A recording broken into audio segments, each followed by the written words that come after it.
हमें तो विश्वास नहीं होता, क्योंकि हमने इतने ब्रजवासियों ने अपने कंधे और लकड़ी लगाई और इसने थोड़ा सा अपना बल वहां से हटाया कि हम सब परास्त हो गए।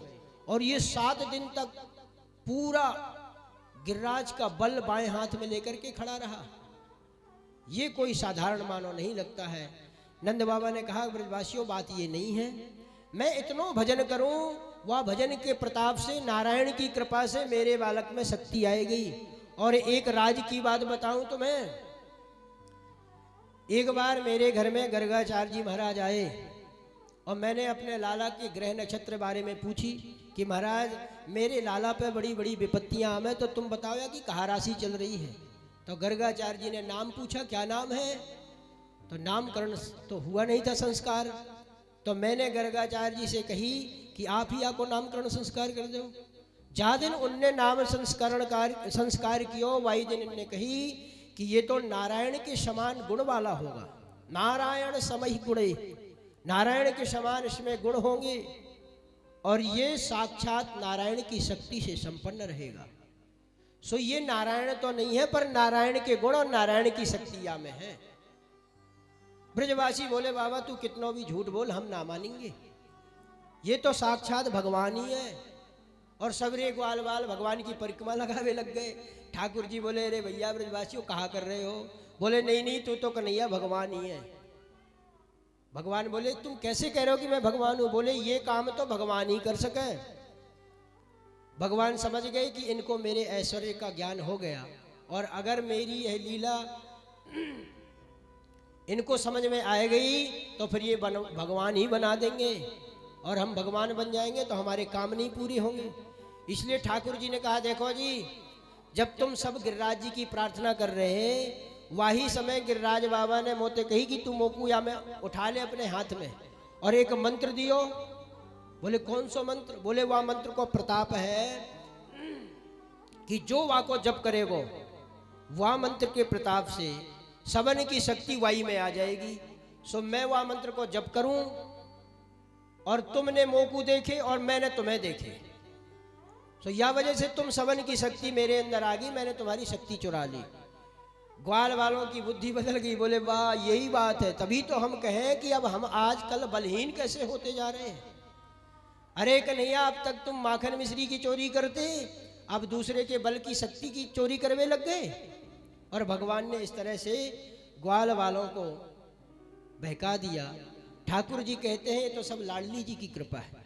कछु माखन को बल बढ़ो, कछु गोपन करी सहाय, श्री राधे की कृपा सो मैंने गिरवर ली उठाए। लाडली जी की कृपा से मैंने गिरिराज को धारण किया है।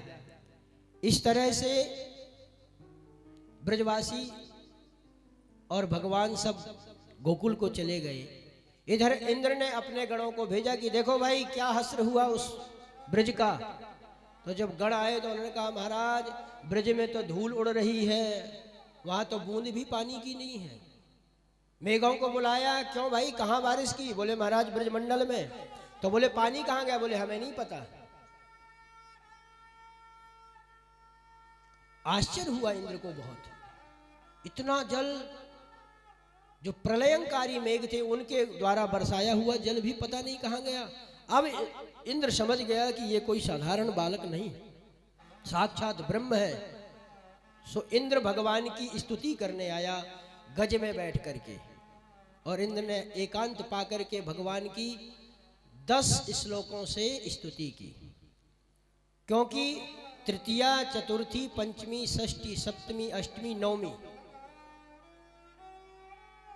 और 10वीं तिथि में इंद्र आया।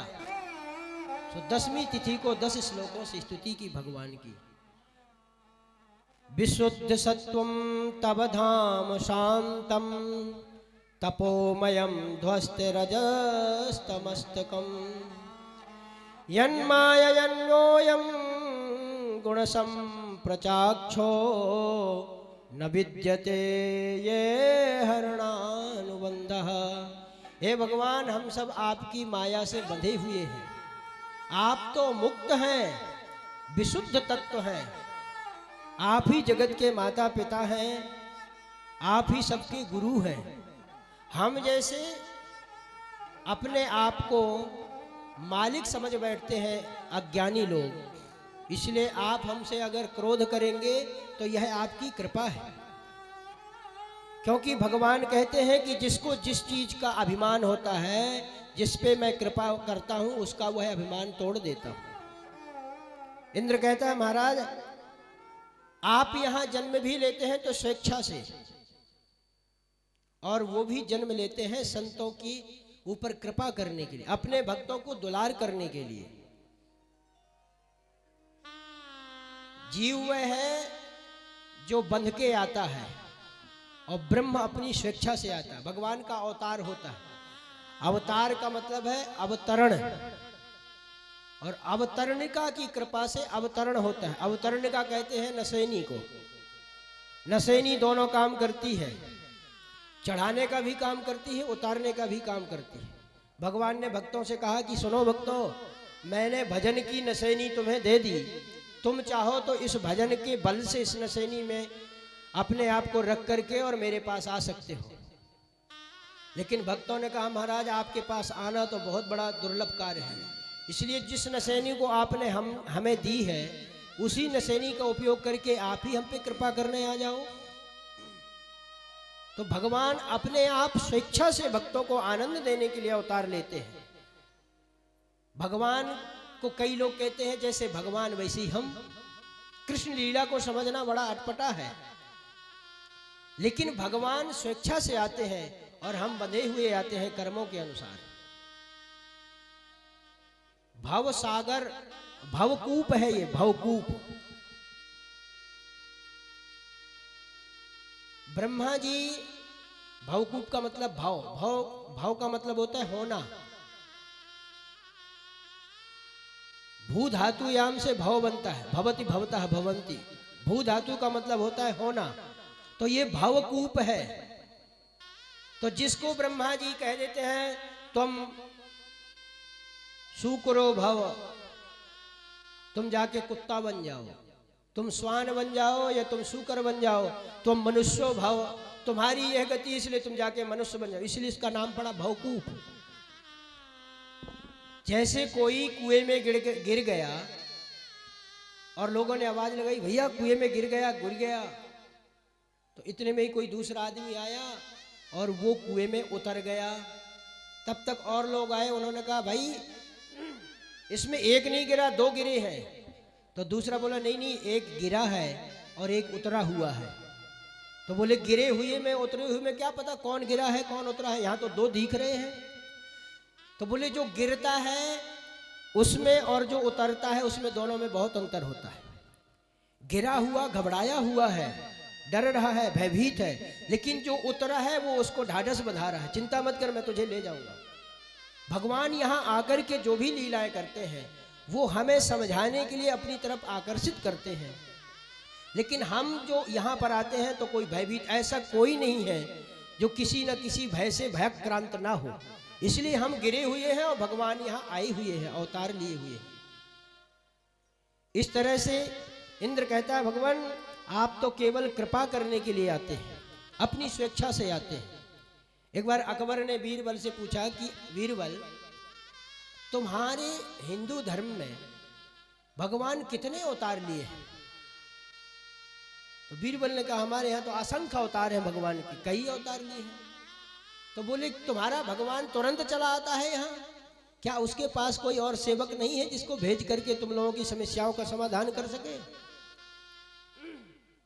बीरबल ने जवाब नहीं दिया, बोला महाराज समय आने पर बताऊंगा मैं आपको। तो बीरबल तो बहुत चतुर था, किसी से बातें करके अपना समय बर्बाद नहीं करता था। वो जानता था कि इसको समझाने से कोई फायदा नहीं, कि इसके माइंड में कोई कीड़ा चल रहा है तो उस कीड़ा को हटाने में अपना समय क्यों बर्बाद करो, प्रत्यक्ष इसको प्रैक्टिकल करके दिखाओ। एक दिन बीरबल बोला महाराज चले नौका विहार करते हैं जमुना जी में। सो नौका विहार में बैठे, बीरबल ने एक प्लास्टिक का जो अकबर का छोटा सा बेटा था उसका प्रतिस्वरूप बनवाया, उसकी प्रतिमा बनवाई और जैसे ही नौका विहार कर रहे थे, नौका विहार करते करते बीरबल ने उस प्रतिमा को पानी में फेंक दिया। और जैसे ही देखा उसने कि ये मेरे बालक है, क्योंकि उसको तो पता नहीं था कि ये प्रतिमा है या बालक। सो उसको गिरते ही देखा कि बालक गिर गया। सो वैसे ही बीरबल अकबर तुरंत छलांग मारी अकबर ने और जमुना जी में कूद गया। और जैसे ही देखा कि ये तो प्लास्टिक है, लौट के आया, बोले ये क्या तुम्हारी सटता है, तुमने ये क्या किया?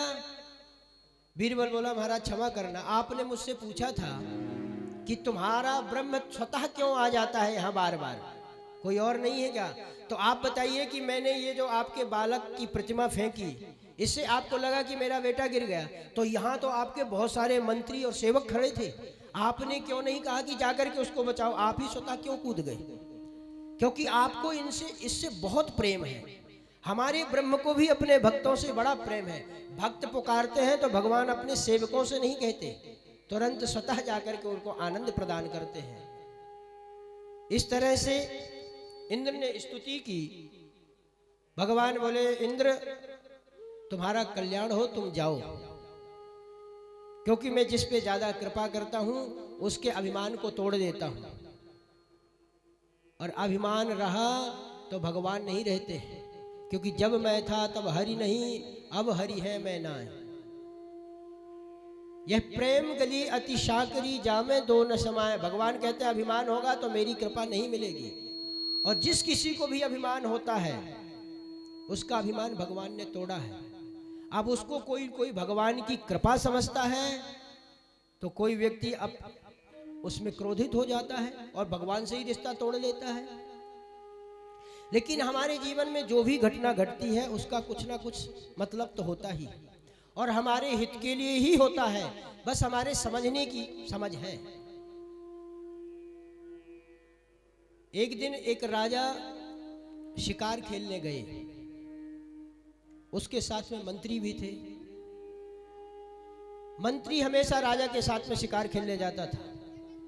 राजा शिकार खेलते खेलते राजा की उंगली कट गई, और मंत्री से आकर के राजा ने बताया रे मंत्री देखो मेरी उंगली कट गई। तो मंत्री परम भागवत था, वो भगवान का भक्त था। उसने कहा महाराज जो हुआ सो अच्छा हुआ। अब तो राजा को क्रोध आ गया, अरे मूर्ख हमारी उंगली कटी है, तुम कहते हो जो हुआ सो अच्छा हुआ। और मंत्री को जेल में डाल दिया।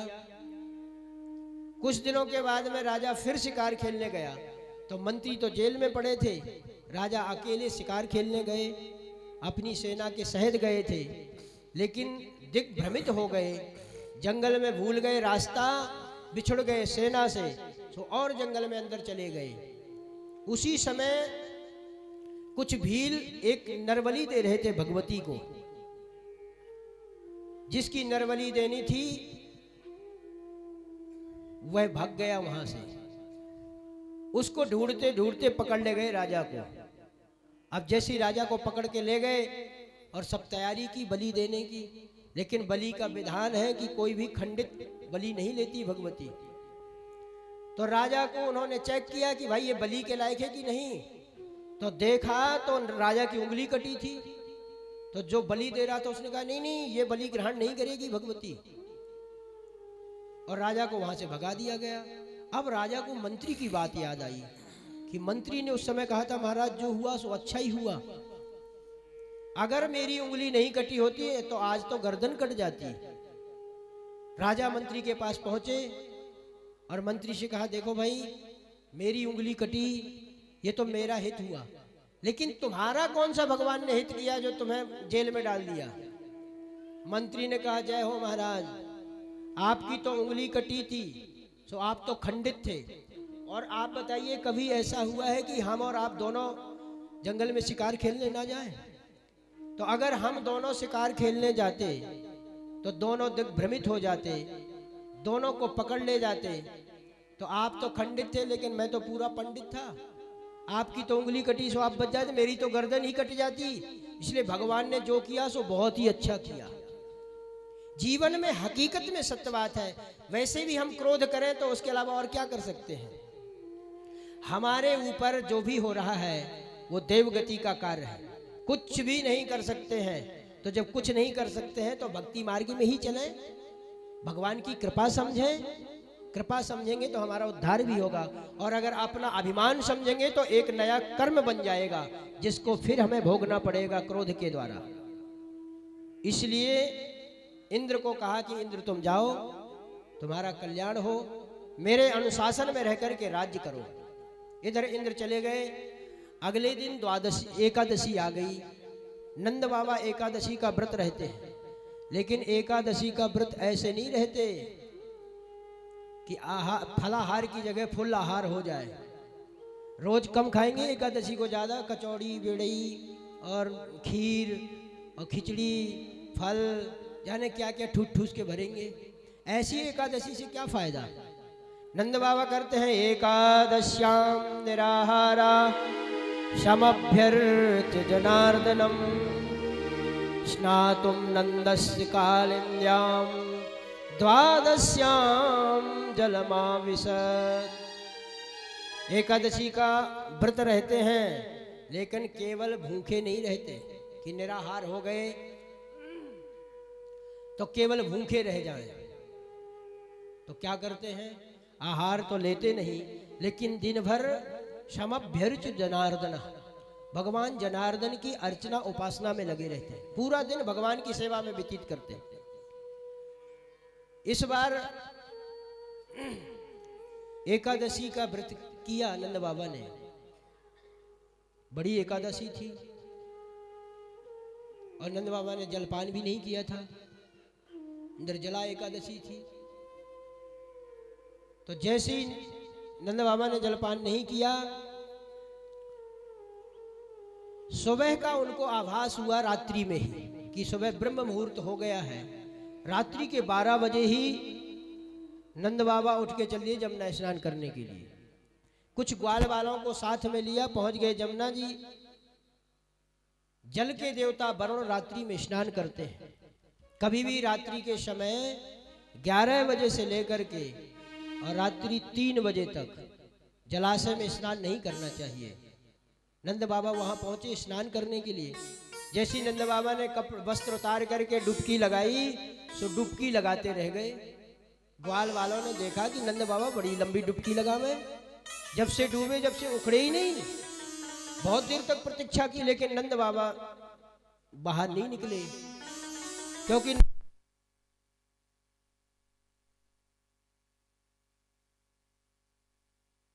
इधर ग्वाल वाल दौड़े दौड़े आए, बोले कन्हैया कन्हैया, बाबा तो जमुना जी में डूब गए। तो कृष्ण और बलराम दोनों दौड़ करके आए, लगाई जमुना जी में छलांग और पहुंच गए वरुण के लोक में। और जैसे ही वरुण लोक में पहुंचे, वरुण ने इनको देखते ही स्वागत किया।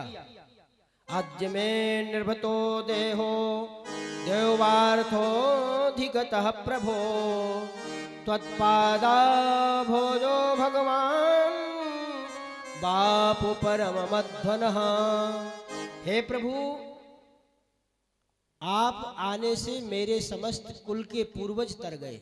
आज मैं धन्य हो गया, यह लोक पवित्र हो गया जो आप यहाँ पधारे। बड़ी बड़ी स्तुति करने लग गए, भगवान का स्वागत करने लगे। लेकिन भगवान ने कहा, देखो जी, हम यहाँ अपना स्वागत कराने नहीं आए। आपने हमारे पिताश्री को तो बांध के डाल दिया एक कोने में और हमारी स्तुति कर रहे हो। वरुण बोले, महाराज आपके पिताजी, आप तो जगत पिता हैं, आपके पिता कौन है? तब भगवान ने कहा है, जो नंद बाबा हैं ये हमारे पिता हैं। इनको भ्रम हो गया स्नान करने के लिए, मुहूर्त देखने में, इसलिए ये अर्धरात्रि को ही स्नान के लिए आ गए और तुम्हारे सेवक इनको पकड़ के ले आए। अब तो वरुण ने बहुत पश्चाताप, अरे महाराज, ये हमारे मूर्ख सेवक अज्ञानता माम के ना गूढ़े ना कार्य वेदिना, यह मेरे कार्य सेवक जो हैं ये अज्ञान के कारण आपके पिता को पकड़ के ले आए हैं। आन तोयम तव पिता तद भवान शांत मरहसी। हे प्रभु, हमें क्षमा करें, आप, हमें पता नहीं था कि आपके पिता हैं। भगवान ने कहा कोई बात नहीं है, और दिव्य वस्त्र अलंकारों से विभूषित कर करके भगवान का स्वागत करके नंद बाबा को बड़े दिव्य वस्त्र आभूषण दिए और विदा किया। जैसे ही बाहर नंद बाबा निकले, ग्वाल वाला बोले, बारे बाबा या बुढ़ापे में ऐसी डुबकी मारो, वो कब से सीख गए हो? सबरी रात है गई, सोए ना है तेरे चक्कर में, और तू अब आयो। नंद बाबा बोले भैया कहा बताऊं, मोकू ऐसे ऐसे लोग पकड़ के ले गए, लेकिन जैसे ही मेरे कन्हैया पहुंचो उनने तो बड़ी बड़ी दंडवती मारनी शुरू कर दी। और देखो ये कैसे वस्त्र दिए, क्योंकि वरुण के द्वारा दिया हुआ उपहार जो वस्त्रों का था, वो जल में वस्त्र कभी भींगते नहीं है, ऐसे सुंदर वस्त्र। नंद बाबा ने ग्वाल वालों से कहा कि भैया तुम वादन जो कह रहे हैं कि गिरिराज को धारण किया तेरे लाला ने, ये भगवान है या नहीं, पर मुझे आज ये पक्का लग रहा है कि ये कन्हैया मेरा केवल कन्हैया नहीं है, साक्षात ब्रह्म है। अब फिर ब्रजवासी भगवान के पीछे पड़ गए, कन्हैया तू भगवान है, भगवान है। भगवान बोले काय को मेरे हाथ धो के पीछे पड़ गए भैया, मैं कोई भगवान ना हूं, तुम क्यों पीछे पड़े हो?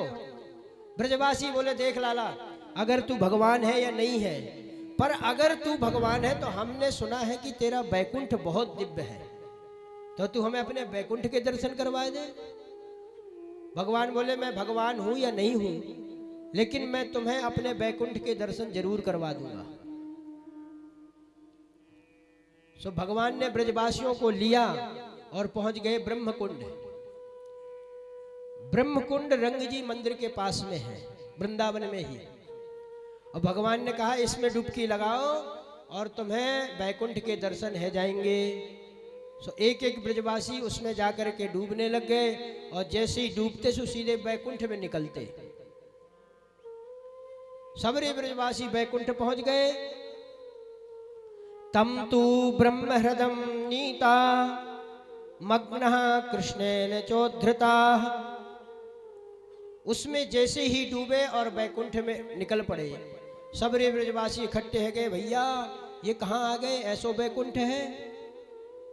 सभी बैकुंठ में पहुंचे, पर बैकुंठ में कोई किसी से बोलता नहीं है, क्योंकि वहां तो सब चार चार भुजा वाले शांत रहते हैं।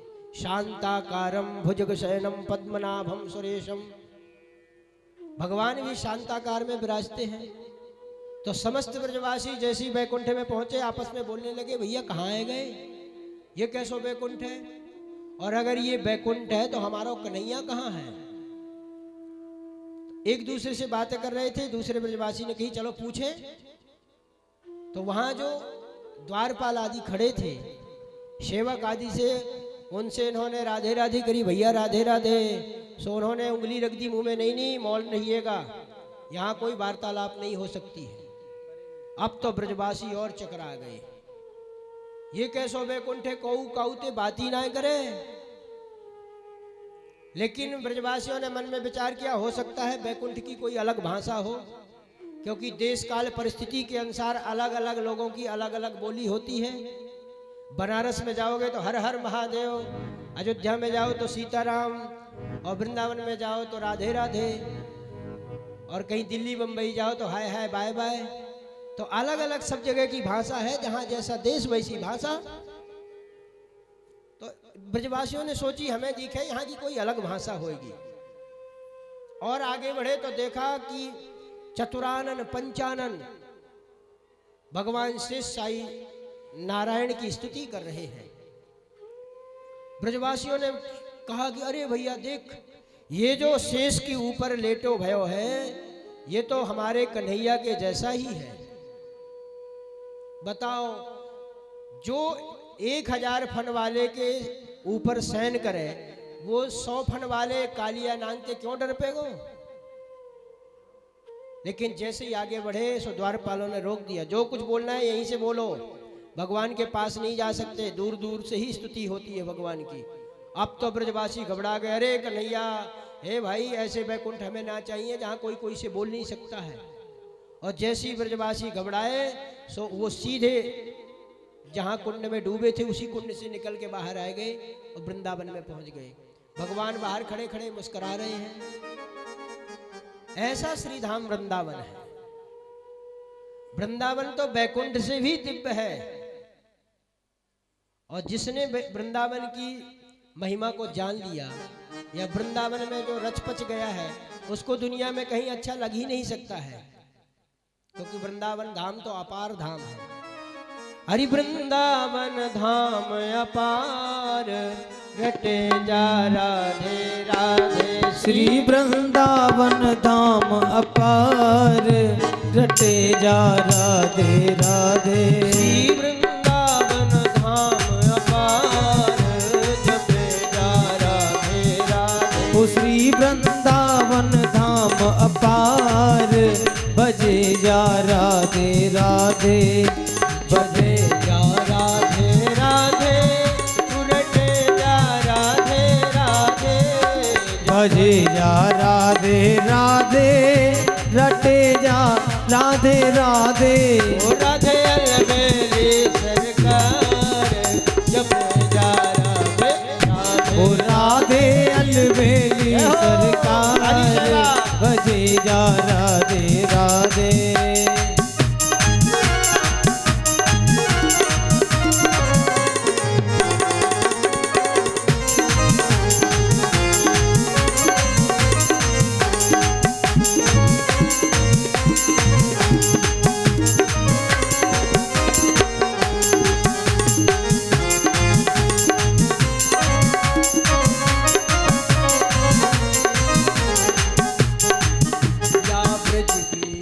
सुंदर है, देवन को भी दुर्लभ है। जा ब्रज की रज सुंदर है, देवन को भी दुर्लभ है। या ब्रज की रज सुंदर है, देवन को भी दुर्लभ है। या ब्रज की रज सुंदर है, और देवन को दुर्लभ है। अरे या ब्रज रज शीश चढ़ाए, या ब्रज रज शीश चढ़ाए, भजे जा राधे।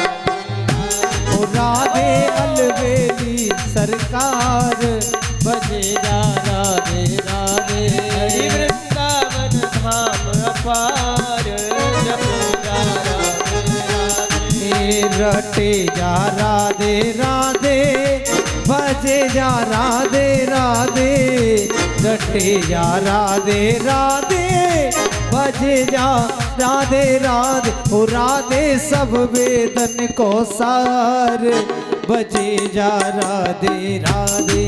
राधे अलबेली सरकार, भजे जा राधे राधे।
हो या वृंदावन की लीला, हो मत समझो गुरु को चीला।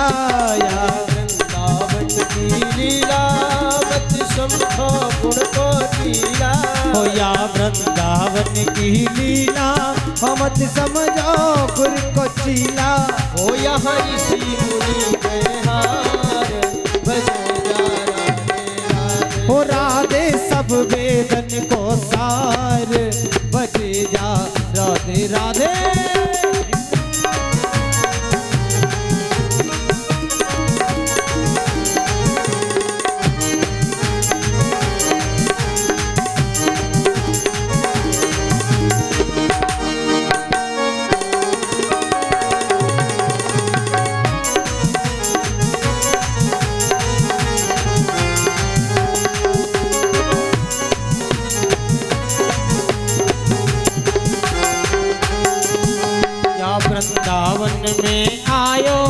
तन राधा नाम न गायो या वृंदावन में आयो हो तन राधा नाम न गायो हो तेरे जीवन हो तेरे जीवन हो तेरे जीवन को धिक्कार भजे जा राधे राधे राधे सब वेदन को तार भजे जा राधे राधे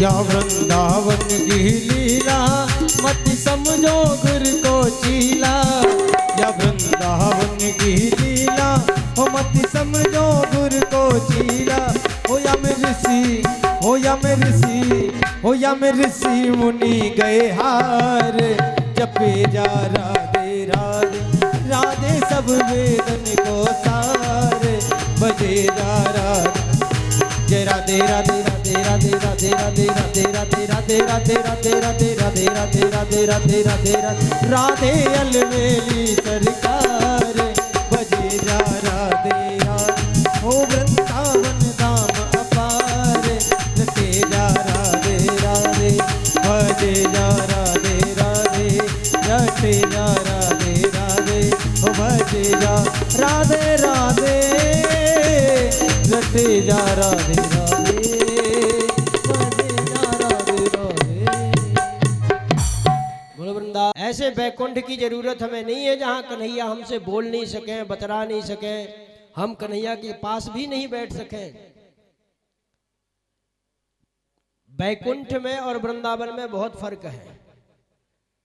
अरे भाई, किसी जज से मिलना हो आपको और आप उसके ऑफिस में जाएंगे तो वो तो उन बंधनों से बंधा रहेगा, वहाँ का जो प्रोटोकॉल है उसको तो वो निर्वाहन करेगा ही करेगा।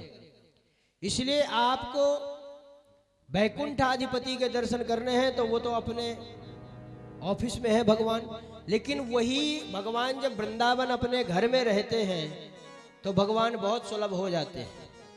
जो भगवान पूरे जगत को नचाते हैं, सब ही नचावे राम गोसाई, और उन भगवान को ताही अहीर की छोहरिया छछियावर छाछ पे नाच नचावे। अरे कन्हैया, एक बार ठुमका लगावेगा तो तुमको माखून दूंगी, तुझे छाछ पिलाऊंगी। तो जो भगवान जगत को नचाता है, गोपियां उसको नचाती हैं। इसलिए जो जज साहब अपने ऑफिस में बहुत बड़े पावर में रहते हैं और जब कोई उनसे मिलने आता है, भाई जज साहब कहाँ हैं, तो उनका ही कोई सेवक बताता है, देखो जो ये घोड़ा बने हुए हैं, बच्चों के बच्चा जिनके ऊपर चल रहे हैं, बैठे हुए हैं, वही जज साहब हैं। अरे भाई, ये जज साहब घोड़ा बने हैं तो घर में कोई जज साहब नहीं होता है, क्योंकि वहाँ स्नेह ही चलता है।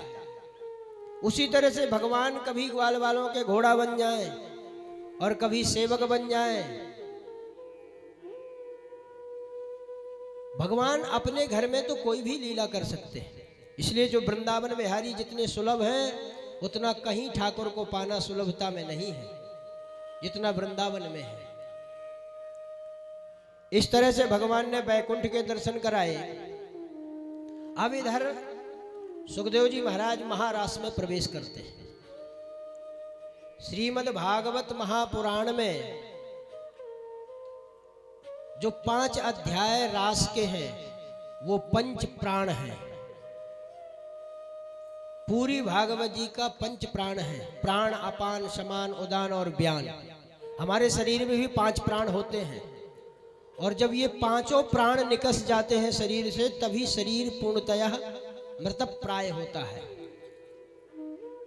तो भागवत जी की ये पंचरास पंच अध्यायी जो है वो पंच प्राण है,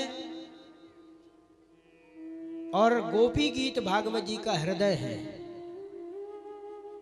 भगवान पिता रात्रि शरदोत्फुल्ल मल्लिका भिक्षरन्तु मनश्चक्रे योग मायामुपाश्रितः।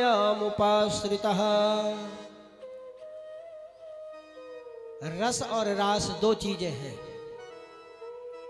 भजन करने में क्या प्राप्त होता है? रस। अरे भाई, भजन करने में बड़ा रस आता है।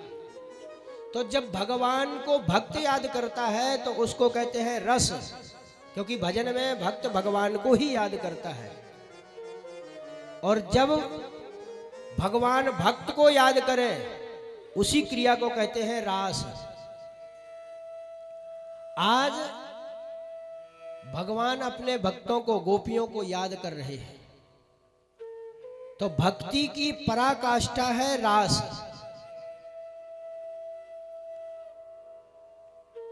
भजन करते करते हमको युगों बीत जाते हैं और हमें भगवान कभी याद करते हैं क्या? लेकिन जब भजन पूर्ण सिद्ध हो जाता है तब कहीं भक्त को भगवान याद करते हैं। इसलिए रास में प्रवेश सबका नहीं है। आज भी इस प्रवेश में रास का उल्टा अर्थ लगाते हैं लोग, क्योंकि रास का सही सही महत्व नहीं समझते हैं। रास किसी इस पंच भौतिक तत्व के बने शरीर के द्वारा नहीं किया जा रहा है। यहां जीव और ब्रह्म का मिलन है रास। बिहारी जी की और राधा वल्लभ लाल की उपासना ही अंतरंग उपासना है, जिसमें सखी सहचरी उपास्य है वहां की। वहां किसी का प्रवेश नहीं है। और आपको पहले बता दें कि रास में साक्षात भोलेनाथ का भी प्रवेश वर्जित था, जब तक गोपी का भाव नहीं आया। तो रास की कथा आते ही लोग कहते हैं अरे भाई, परब्रह्म परमात्मा जिसको कहा जाता है वे तो रास रचाते हैं। और कई लोग तो ऐसे धूर्त और मूर्ख होते हैं, उपमा देते हैं, वो करें सो रास लीला और हम करें सो पाप, इस तरह की उपमाएं देते हैं, क्योंकि यथार्थ रास का मतलब उन्हें पता नहीं है। रास में कोई और नहीं था। रास में वो संत थे जिन्होंने कई जन्म जन्मांतरों तक, कल्प कल्पांतरों तक भगवान की तपस्या की है, भगवान का भजन किया है, लेकिन भगवान ने उन्हें वह आनंद नहीं दिया। इसलिए भगवान ने उनको सबको वरदान दिया कि आप लोग कृष्ण अवतार में आएंगे और मैं आप सबके मनोरथ पूर्ण करूंगा।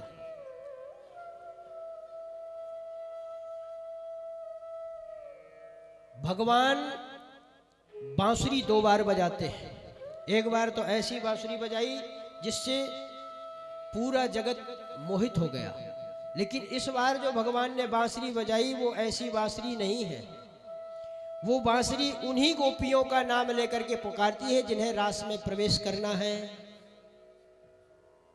चढ़े जब वृंदावन को रंग, हो गोपी भाव सहज ही उपजय, पुरुष भाव होए भंग।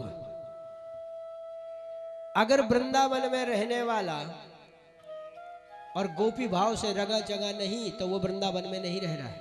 आज भी आप देखेंगे ब्रजवासियों को 80 साल का बूढ़ा होगा फिर भी आंखों में काजल लगाएगा, बड़े श्रृंगार से रहते हैं और ऐसा ठुमका लगाएंगे कि कोई ठुमका में तो पार ही नहीं पा सकता, क्योंकि उनमें सहज ही प्रीति है भगवान के प्रति, गोपी भाव है। तो ना लड़े गए श्याम सलोने से, नैना लड़े गए, नैना लड़े गए श्याम सलोने से, नैना लड़े गए। मेरी नैना लड़े गए, हम नैना लड़ गए श्याम सलोने से। हाँ लड़ गए श्याम सलोने से, नैना लड़ गए, ओ नैना लड़ गए श्याम सलोने से, नैना लड़ गए।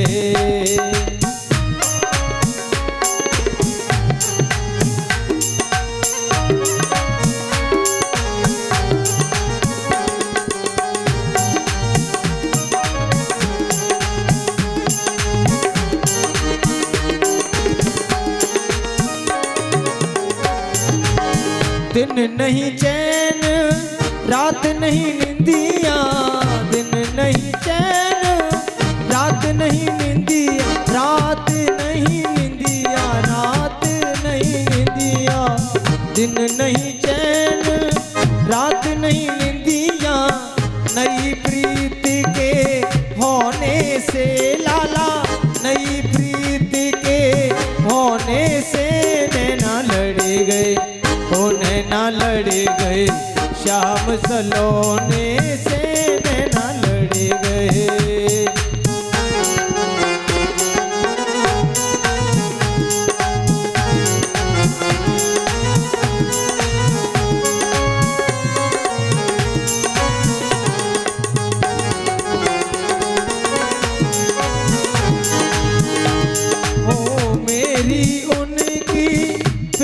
पुरानी मेरी उनकी प्रीत पुरानी, जब से आई मैं गौने से लाला, जब से आई मैं गौने से नैना लड़ गए, ओ नैना लड़ गए, श्याम सलोने से नैना लड़ गए, नैना लड़ गए, श्याम सलोने से नैना लड़ गए।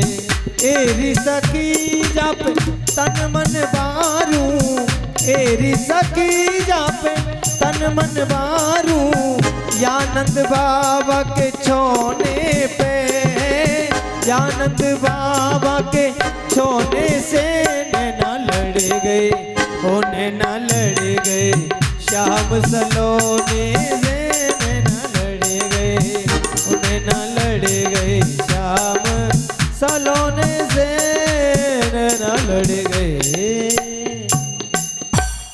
भगवान नाम का फल नहीं मिलेगा, उससे ज्यादा कहीं अपराध हो जाएगा। इसलिए यह ललिता सखी उपासना जो सिंहिन को छीर, जो सिंहिन को छीर रहे कुंदन के पेटे। यह ललिता सखी की उपासना है, रास अंतरंग की उपासना, जो कुंज की उपासना है। यह सबके पल्ले नहीं पड़ सकती है। यह उस तरह की उपासना है जैसे सिंघनी का दूध। सिंघनी का दूध दो जगह ही ठहरता है, या तो स्वर्ण पात्र में, सोने का पात्र ही ऐसा है जो सिंघनी के दूध को रख सकता है। कितना भी मोटा लोहे का पात्र हो आपके पास में, और सिंघनी के दूध को रख दो तो छेद करके निकल जाएगा। यह तो स्वर्ण पात्र में ठहरेगा, यह सावक सिंह में ठहरेगा, सिंघनी के बच्चे के पेट में। तीसरी जगह नहीं ठहर सकता है। इसी तरह की यह उपासना है ललिता सखी की उपासना। यह तो भक्त के हृदय में रहेगी, यह गोपी भाव जो होगा वो इसको धारण कर सकता है। तो अब सोचिए, भागवत जी का हम लोग कहते हैं भागवत जी सुने, भागवत जी के सुनने का अधिकारी भी, और भागवत जी के ही पंच प्राण है रास पंचाध्यायी। यदि रास की कथा नहीं सुनी और नहीं समझी तो समझो कृष्ण को नहीं समझा। अभी हम लोगों ने कथाएं तो बहुत सुनी और कई बार सुनते हैं, पढ़ते हैं, लेकिन उसका तत्व क्या है, और उसका तत्व छिपा है रास पंचाध्यायी में। यदि हम भगवान को किसी लौकिक दृष्टि से देख रहे हैं तब तो हम में संदेह जरूर उपजेगा। भगवान श्री कृष्ण ने रास के लिए भी लाडली जो की उपासना की, राधा जी की। राधा दो अक्षर नाम की उपासना की भगवान ने, और श्री राधे ने कहा कि कन्हैया 1 साल तक नाम मंत्र जप करो। तो भगवान श्री कृष्ण ने 1 साल तक मंत्र जप किया। भादों की पूर्णमासी को अनुष्ठान पूर्ण हुआ। राधा जी ने उन्हें वरदान दिया कि हम तुम्हें रास में प्रविष्ट करने का वरदान देते हैं, क्योंकि ठाकुर जी वृंदावन में तो लाडली जी के ही सेवक बने हुए हैं, और वृंदावनेश्वरी, वृंदावन की ब्रज की अधिष्ठात्री हमारी श्री राधा रानी ही है। राधा नाम का अनुष्ठान जब पूर्ण हुआ तो लाडली जी ने 3 बंसी दी भगवान को, तुम इन बंसियों को बजाओगे उसके बाद ही रास आपका शुरू होगा। उधर कात्यायनी की उपासना की थी गोपियों ने। कात्यायनी महामाये महायोगन्यधेश्वरी नंद गोप सुतम देवीम पतिम में कुरुते नमः। हमें पति भाव से उनका संग मिले, हम आपसे ऐसी प्रार्थना करते हैं। इसलिए कात्यायनी जी ने इस तरफ गोपियों को वरदान दिया और आशीर्वाद दिया। इधर भगवान का अनुष्ठान पूर्ण हुआ। 3 बांसुरी दी गई ठाकुर जी को। पहली बंसी थी आकर्षण की, मोहिनी की और नंदिनी नाम की बांसुरी। भगवान ने तीनों बंसियों को रखा और रख करके उनकी परिक्रमा लगाई और फिर एक एक बांसुरी का निनाद किया। आकर्षण नाम की बंसी को बजाया तो जिन जिन गोपियों का नाम लिया वही गोपियां आई। मोहिनी बंसी बजाई गई तो जो गोपियां अपने घर से आ रही थी उनके स्वजन संबंधियों को कोई पता नहीं चला कि गोपी कब जा रही हो, कैसे जा रही है। उनको आभास ही नहीं हुआ, मोहित हो गए। और जब फिर रास हुआ तो नंदिनी नाम की बंसी का प्रभाव हुआ कि सब आनंदित हो गए। भगवान ने इस बार ऐसी बांसुरी बजाई कि किसी अन्य को सुनाई ही नहीं दी। सबसे पहली बात तो यह है कि भगवान अपि तारात्री। सुखदेव जी महाराज सबसे पहले बोलते हैं भगवान। यह किसी जीव मात्र की कथा नहीं है। हर कथा को हम अपने से घटाने लग जाते हैं। भागवत में कई कथाएं हैं जो हमारे ऊपर वो घटित होती हैं, हमारे जीवन में उनका बहुत नजदीकी से प्रभाव होता है। लेकिन सुखदेव जी कहते हैं यह कथा साधारण कथा मत समझो कि अपने ऊपर घटा के तुम ही श्री कृष्ण बन के रास रचावे लग जाओ। तो ये कथा भगवान अपि तारात्री शरदोत्फुल्ल मल्लिका, मल्लिका आदि पुष्पों से सुसज्जित वह रात्रि, शरद की रात्रि, भगवान ने बंसी बजाई। बंसी का रव सुन के ही और गोपियां दौड़ी आई। निशम्य गीतम तदनंग वर्धनम ब्रज स्त्रियः कृष्ण गृहीत मानसः जगौ कलम्बाम दृशाम मनोहरम। यह मनोहर बंसी का रव सुनते ही निशम्य गीतम तदनंग वर्धनम, बंसी से ऐसा गीत छेड़ा भगवान ने, ऐसी तान छेनी जो अनंग वर्धन,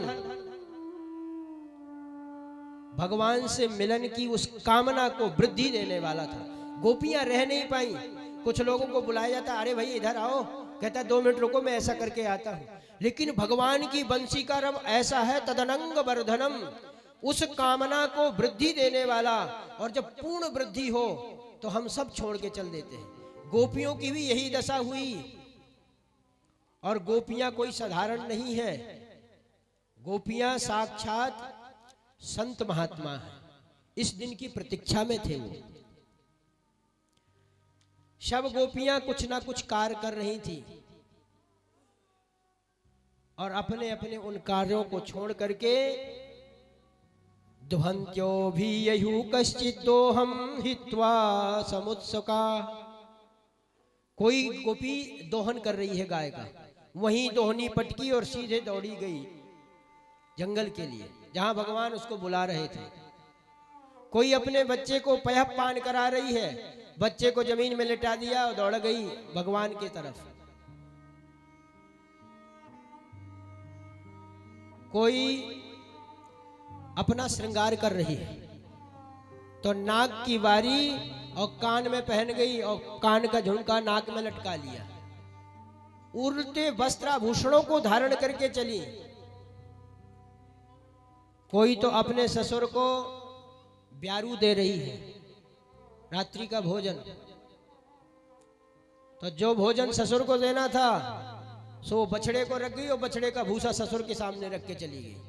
क्योंकि गोपियां बावरी हो गई। और एक गोपी तो अपना लीपा पोती कर रही थी।